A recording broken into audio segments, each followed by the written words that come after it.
नमस्कार दोस्तों, आप लोगों के लिए मैं एक पुराना पूर्वी गीत लेकर आई हूँ।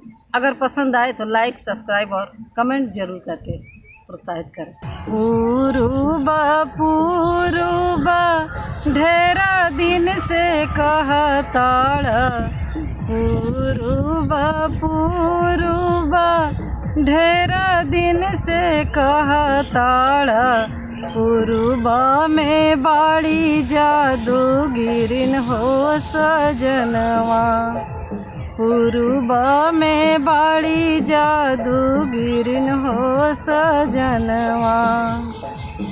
ओही पूर्ववा में बाड़ी जादूगिरिनी से, ओही पूर्ववा में बाड़ी जादूगिरिनी से, मारी ली है मतिया तोहर हो सजनवा, मारी ली है मतिया तोहर हो सजनवा। मतिया ही मारी ली है सुगना बनाई दी है, मतिया ही मारी दी है सुगना बनाई ली है।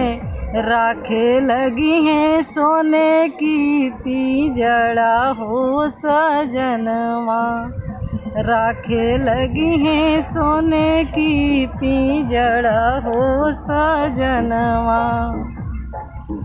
दिनवा में रखी है हो सोने की पिजड़वा से, दिनवा में रखी है हो सोने की पिजड़वा से, रतिया में घुघुआ के लइहे हो सजनवा, रतिया में घुघुआ के लइहे हो सजनवा।